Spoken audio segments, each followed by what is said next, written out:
현재의 경기는 어렵지만은 선행지수가 증가하면은 빠르면 4분기, 내년 상반기에는 경기가 부분적으로 회복될 거라는 겁니다. 이런 국면에서는 채권, 주식, 현금을 어느 정도 비중으로 가지고 가셔야 돼 현재 좋을지, 그리고 앞으로는 어떤 식으로 조정해 들지, 이런 말씀을 드려보도록 하겠습니다.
안녕하세요. 최근에 한국은행이 자금 순환을 발표했습니다.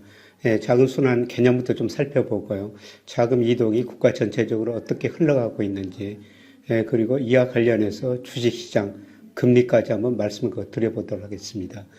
자금 순환이라는 것은 한마디로 경제 주체가 있는데요. 가계 및 비영리단체, 이걸 제가 앞으로 개인이라고 부르고 있습니다. 그리고 금융법인, 금융을 제외한 기업, 그 다음에 정부, 해외 부분, 이 5개 부분으로 구성되어 있어요. 이 5개 부분에서 돈이 어떻게 생겨가지고 어떻게 흘러가는지, 이걸 우선 한눈에 보여주는 거고요. 그 다음에 각 경제단체가 자금을 어떻게 조달해가지고 운용했는지를 보여주는 게 자금순환표입니다. 그래서 2분기 한국의 자금순환표가 발표됐는데요. 우선 국민경제 전체적으로 보면은 가계 및 비영리단체, 제가 개인이라고 말씀드렸습니다. 개인은 자금 잉여 주체예요. 즉 다시 말해서 개인들은 금융회사에 저축한 돈이 빌려 쓴 돈보다 많다는 것입니다. 그래서 지난 2분기 보니까요, 우리 개인들이 약 44조 4천억 금융회사 저축했습니다. 이 저축이라는 것은 금융회사에 맡길 수도 있고요. 주식이나 채권을 살 수도 있습니다. 그리고 15조 8천억을 빌려 쓴 것입니다. 그러면 개인 부분에서 28조 원 정도가 남은 돈 거예요. 그러면 이 남은 돈이 어디론가 흘러가야 되지 않습니까? 그게 대부분 기업으로 흘러가죠. 그래서 지난 2분기 보면은 기업들은 76조 9천억 원을 운용했고요. 금융회사에 맡겼다는 겁니다. 98조 1천억 정도를 빌렸었어요. 그러다 보니까 21조 원 정도가 부족했죠. 그래서 개인 부분에서 28조 6천억 잉여갔는데요. 이게 주로 기업 부분의 부족을 메꿔줬다는 겁니다. 그리고 정부도 최근 재정적자를 내고 있으니까 부족 규모고요. 그 다음에 우리 개인들이 해외 주식 채권 투자 많이 하고 있습니다. 해외 부분으로 돈이 나가고 있습니다. 그래서 자금 순환을 전체적으로 보면은 개인의 자금 잉여가, 그 다음에 금융법인도 약간 잉여를 냈는데요. 이게 기업, 정부, 해외로 흘러가고 있다. 이런 것을 보여주는 게 자금 순환이다. 이렇게 볼 수가 있습니다. 개인은 자금 잉여 주체라고 제가 말씀드렸는데요. 개인이 자금을 어떻게 조달해가지고 운용했는지 이 표를 보면 나옵니다. 그래서 지난 2분기에 개인들은 자금 운용을 약 44조 4천억 정도 했었습니다. 주로 금융기관 예치금 28조, 금융기관 때 돈을 약 28조 맡겼다는 거고요. 그 다음에 채권으로 돈이 좀 많이 들어왔습니다. 약 11조 원 정도 채권에다 돈을 맡겼습니다. 1사분기에 4조 6천억이었는데요. 11조 2천억으로 많이 늘었습니다. 그 다음에 지분증권 및 투자 펀드라는 것은요, 우리 개인들이 직접 주식을 사는 거하고 그 다음에 주식형 펀드에다가 맡긴 겁니다. 이게 1사분기에는 2조 9천억이 감소했는데요. 2분기 보니까 2천억 정도가 증가했습니다. 이런 식으로 자금 운용이라는 것은 우리 개인들이 금융회사에 예측하거나 주식 채권을 산 게 44조 4천억이었다는 겁니다. 그런데 개인들도 자금이 필요할 때 금융회사에서 빌리지 않습니까? 그래서 지난 2분기 보면은 15조 8천억 정도 늘었어요. 1분기에는 마이너스 7조 원이었었는데요. 2분기에 많이 늘었죠. 특히 금융회사 대출이 많이 늘었습니다. 1분기 마이너스 11조 3천억인데요. 1분기는 이만큼 상환했다는 거죠. 근데 2분기 보니까 10조 8천억으로 우리 개인들이 금융에서 돈을 좀 더 빌렸었습니다. 이거는 최근에 그 집값이 오르니까 아마 주택담보대출 쪽으로 이렇게 많이 빌렸었을 거라는 겁니다. 근데 어떻든 전체적으로 개인은 자금 잉여 주체인데요. 지난 2분기 보니까 자금 운용을 44조 4천억 했고, 그 다음에 자금 조달 빌려 쓴 거를 15조 8천억 했으니까 이 차이가 개인 부분의 자금 잉여라고 그래요. 28조 6천억이었었습니다. 그런데 작년보다 많이 줄어들고 있죠. 작년 2, 4분기에 무려 52조 9천억 잉여를 냈는데요. 잉여 규모가 줄어들고 있다. 이렇게 볼 수가 있습니다. 그만큼 상대적으로 저축은 덜하고 상대적으로 은행에서 돈을 더 빌렸었다. 이렇게 볼 수가 있는 거죠. 그런데 이게 이제 스탁 개념이고요. 우리가 경제지표를 볼 때는 늘 플로우 개념이나 스탁 개념 구분해야 됩니다. 지금까지 앞에서 말씀드린 게 플로우 개념이에요. 연간 변화입니다. 근데 플로우 개념으로 보더라도 개인의 자금 잉여 규모가 꾸준히 늘어나는 모습을 보이고 있는데요. 2002년에 5조 정도 적자 주체였었어요. 사실 개인이 자금 부족 주체가 되는 것은 굉장히 드문 경우입니다. 이때 어떤 일이 발생했냐면은 우리가 97년 외환위기를 겪으면서 금리가 일시적으로 20% 넘었거든요. 그리고 개인들이 은행에서 돈을 잘 빌렸을 수가 없었습니다. 그런데 97년 외환위기 이후에 우리나라 기업들이 구조조정하고 투자를 상대적으로 줄이다 보니까 기업들이 은행에서 돈을 덜 빌렸었죠. 그래서 은행은 기업들이 돈을 덜 빌렸을 만큼 가계대출을 늘릴 수밖에 없습니다. 그리고 이 무렵에 2002년 무렵에 한때 20%가 넘었던 금리가 6 내지 7%로 떨어진 거예요. 금리도 떨어지고 우리나라 은행들이 돈을 잘 빌려주니까 이때 우리 가계가 정말 부실해졌던 것이죠. 그러나 그 이후로는 꾸준히 좀 늘어나고 있어요. 그래서 2020년 보니까 207조 잉여가 났고요. 그 다음에 2022년 작년에 183조 잉여가 났습니다. 작년에 우리나라 개인들이 금융회사 저축한 돈이 빌렸은 보다 183조 많았었다는 겁니다. 이런 식으로 보면은 가계부채 절대적으로는 없지만은 그래도 조금씩은 개선되고 있다. 이렇게 볼 수가 있습니다. 그런데 올해 들어서는 앞서 말씀드린 것처럼 주택담보대출이 늘어나면서 은행에서 빌린 돈이 늘어나면서 아마 잉여 규모가 좀 줄어들 것 같습니다. 이게 연간 변화고요. 그리고 경제지표를 볼 때 우리가 스탁 개념이라고 하는데 잔액 개념을 보면요. 우리 가계가 아까 플로우 개념으로 지난 2분기에 주식 얼마 투자했고 그 다음에 은행에다 얼마 맡겼고 금융에서 얼마 그런 금액이 나오지 않습니까? 이 표는 잔액 개념이에요. 우리나라 개인들이 가지고 있는 금융자산이 지난 2분기 말 현재 5,079조 정도 됩니다. 그리고 우리나라 개인들이 돈을 가지고 있으면 현금 및 예금 주로 은행, 금융회사에 맡긴 겁니다. 보험, 연금 가입하고요. 채권, 그다음에 주식 투자 이렇게 나눠서 투자하죠. 그런데 최근 2년 보니까 은행 비중이 많이 높아졌어요. 현금 및 예금 비중이 2021년에 43.4%에서 올 2분기 보니까 46.9%로 많이 늘어났죠. 돈이 은행 쪽으로 몰렸다는 겁니다. 왜 이렇게 은행 쪽, 금융회사 쪽으로 돈이 몰렸느냐. 그거는 작년에 은행 예금 1년 만기 금리가 한때 5%도 넘었지 않습니까? 그리고 지금도 3% 중반 혹은 4% 초반까지 은행 예금 금리가 높으니까 은행으로 돈이 많이 몰렸었습니다. 대신 보험 연금 비중 줄어들었고요. 그 다음에 채권 비중은 최근에 서서히 늘고 있습니다. 그래서 2021년에 2.3%에서 올 2분기 보니까 3.1%로 늘었고요. 그런데 주식 비중은 2021년에 23%였어요. 이때 우리가 동학개미운동 이런 이야기도 나왔지 않습니까? 이때 우리 많은 개인들이 그 주식시장 참여하면서요. 주식 비중이 23%까지 늘어났습니다. 근데 작년 말에 이제 주가가 급락하면서 돈이 주로 은행으로 모이면서 19.7%까지 많이 떨어졌는데요. 올 2분기 보니까 22.1%로 작년 말에 비해서 좀 늘어났어요. 이거는 주식 투자 양이 늘어났기보다는 주가가 오르기 때문에 가격이 오르기 때문에 비중이 늘어난 것으로 보입니다. 그런데 저는 요새 은행예금 비중 좀 줄이고 그다음에 채권 비중, 주식 비중을 좀 늘리자 이런 말씀을 여러분한테 계속 드리고 있지 않습니까? 그만큼 중기적으로 볼 때는 은행예금 금리가 높고 앞으로 떨어질 가능성이 높다는 겁니다. 금리가 떨어질 때는 채권 투자를 많이 하시는 게 좋죠. 그리고 주가가 최근에 많이 떨어지고 있습니다만은 저는 11월, 12월 가면서 주가가 오르리라 보고 있습니다. 그래서 은행예금 비중 줄이고 이때 주가나 채권이 저평가되어 있기 때문에 주식이나 채권 비중 좀 늘리는 게 좋을 것 같다. 이런 말씀을 최근에 계속 드리고 있습니다. 참고로 미국, 일본도 자금순환표가 최근 발표됐는데요. 국가별로 정말 큰 차이가 있죠. 미국 사람들은 은행예금을 12%밖에 안 가지고 있어요. 그런데 일본 사람들은 무려 53%나 은행예금으로 가지고 있죠.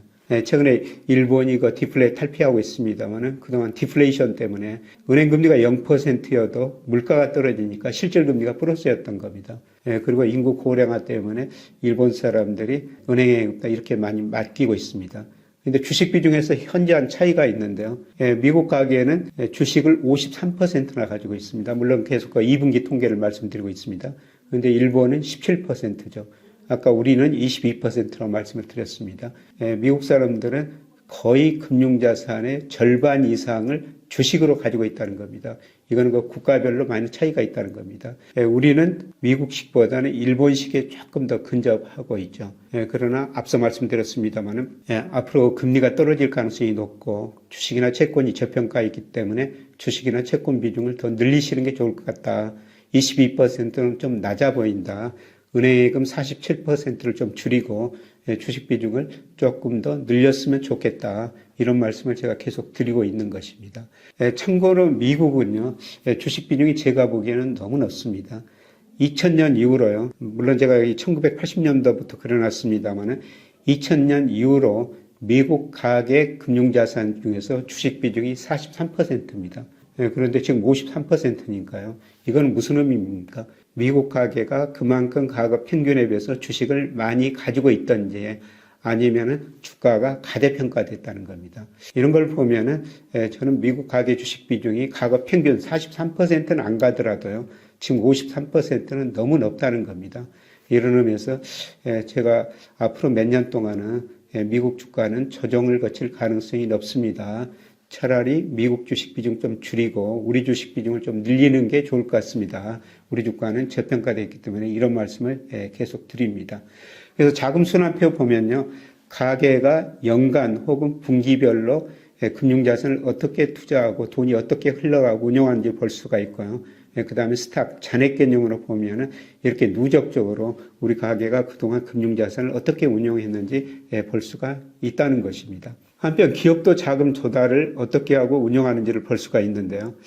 지난 2분기에 우리 기업들이 약 76조 9천억 은행에다가 금융회사에다가 주로 예치를 했다는 겁니다. 그 1, 4분기 보니까 46조 마이너스였는데요. 2분기 보니까 77조 기업들이 정말 많은 돈을 금융회사에 예치했다. 그 다음에 주식 사고 채권 샀다. 이렇게 볼 수가 있습니다. 그 다음에 자금 조달 규모도 많이 늘었어요. 98조. 그래서 기업의 자금 부족 규모가 기업은 자금 부족 주체라고 그랬죠. 지난 2분기에 21조 정도 됐는데요. 그런데 작년 2분기 부족 규모가 52조 4천억이었습니다. 작년에 비해서 부족 규모가 절반 이하로 줄어들었다는 겁니다. 그만큼 기업들이 상대적으로 자금 운용은 늘리고 조달은 줄였다. 기업 자금 부족 규모가 줄어들고 있다. 이렇게 볼 수가 있습니다. 저는 이런 것들이 앞으로 금리 전망에도 중요한 영향을 미치리라고 보고 있는데요. 우리나라 기업들이 가지고 있는 현금성 자산, 이거는 한국은행 자금순환표, 물론 스탁 개념입니다. 잔액 개념이에요. 지난 2분기 보니까 무려 917조 원이나 가지고 있어요. 물론 최근에 중소기업은 굉장히 어렵습니다. 그런데 대기업 중심으로 현금성 자산을 917조나 많이 가지고 있다는 것입니다. 그래서 결국 대기업들이 앞으로 은행에서 돈을 덜 빌렸을 수밖에 없어요. 기업은 자금 부족 주체입니다만 일본의 경우는 98년부터 기업이 자금 잉여 주체로 전환이 돼 버립니다. 기업이 자금 잉여 주체라는 것은 기업들이 금융회사에 저축한 돈이 빌려 쓴 돈보다 많아져 버렸다는 겁니다. 그래서 가게도 저축, 기업도 저축, 대출이 안 되니까요. 일본 은행들이 유가증권 투자를 할 수밖에 없죠. 유가증권이라는 게 주식 아니면 채권인데요. 은행들이 위험하다고 주식은 별로 안 사죠. 일본 은행들이 기업들이 돈 안 갖다 쓰니까 이 돈 가지고 계속 채권을 삽니다. 그래서 일본 은행 자산 중에서 채권 비중이 1990년에 한 10%였는데요. 2010년 무렵가니까 무려 32%까지 늘어나 버립니다. 이렇게 은행이 채권 사니까요. 채권 수요가 늘어나면서 채권 가격은 올라가고 일본 금리가 거의 0%까지 떨어지는 거죠. 금리가 이렇게 떨어지니까 보험회사들이 많은 거 구조조정을 할 수밖에 없었습니다. 우리 기업 자금 부족 규모 상당히 아직 많은 상태입니다. 그러나 앞서 말씀드렸습니다만 자금 부족 규모가 줄어들고요. 917조 대기업들이 현금성 자산을 가지고 있기 때문에 앞으로 은행에서 대기업들이 돈을 덜 빌렸을 거예요. 그리고 가게도 지금 부채가 많으니까 가게도 과거처럼 돈 빌려가지고 계속 뭐 소비하고 집 사고 그럴 가능성은 상당히 낮아 보입니다. 그래서 전체적으로 보면은 은행 대출 수요는 상대적으로 줄어들 수밖에 없고요. 그렇다면 은행이 그 대출 수요가 줄어들으니까 유가증권 투자를 늘려야 되는데 역시 우리은행도 주식보다는 아마 채권을 사게 될 겁니다. 그래서 은행이 꾸준히 앞으로 채권을 살 가능성이 높아요. 이런 거로 보면은 수급 측면에서 아마 우리 금리도 계속 하락할 수 있다. 이렇게 볼 수가 있습니다. 참고로 우리 전체 금융자산이요. 1경이 넘었습니다. 여러분 저 1경이라면 얼마나 큰 숫자입니까? 여러분 1경 한번 찾아보십시오. 0이 무려 16개나 들어갑니다. 그런데 지난 2분기 말 현재 우리 개인, 그 다음에 기업, 정부가 가지고 있는 금융자산을 보니까요. 1경 1,400조 원이 넘습니다. 그래서 리디노미네이션 하자 합해다니까 너무 커졌다는 것이죠. 얼마 전에 그 리디노미네이션 논쟁이 심화됐었습니다만 최근에 좀 잠잠하는데요. 저는 머지않아 리디노미네이션 논의가 다시 논의가 되고 이거를 저는 해야 되지 않을까. 그래서 이런 이야기가 나오면 다시 리디노미네이션 개념이 뭐고 그랬을 때 우리 경제에 어떤 영향이 있는지 그때 가서 한번 살펴보도록 하겠습니다. 어떻든 자금 순환표를 보니까요. 개인은 자금 잉여 주체로 꾸준히 남아있다. 그리고 그 돈이 기업, 정부, 해외로 나갔는데 기업의 자금 부족 규모가 축소되고 있다. 그다음에 개인의 그 금융자산 중 최근에 그 주식 비중이 주가가 올랐습니다만은 아직 제가 보기에는 은행예금 비중 47%는 너무 높다. 은행예금 비중을 좀 줄이고 지금 저평가된 채권이나 주식 비중을 좀 늘리는 게 좋을 것 같다. 그리고 미국은 가계 금융자산 주식 비중이 53%인데요. 2002년 장기 평균 보니까 43%. 아직도 높다는 겁니다. 그리고 중소기업은 굉장히 어렵지만은 대기업은 917조 현금성 자산을 가지고 있다. 앞으로 대기업들이 은행에서 돈을 상대적으로 덜 빌렸을 것이다. 그러려면 그 돈이 은행이 그 돈으로 채권을 사면서 채권 수요가 늘어나면서 금리 하락 요인으로 작용할 것이다. 이런 말씀을 드릴 거예요. 끝으로 참고로 우리 전체 금융자산이 1경 1,400조가 넘었다는 겁니다. 이렇게 합해다니까 커진 만큼 앞으로 그 리디노미네이션 논의도 활발해질 거라 이렇게 볼 수가 있을 것 같습니다. 고맙습니다.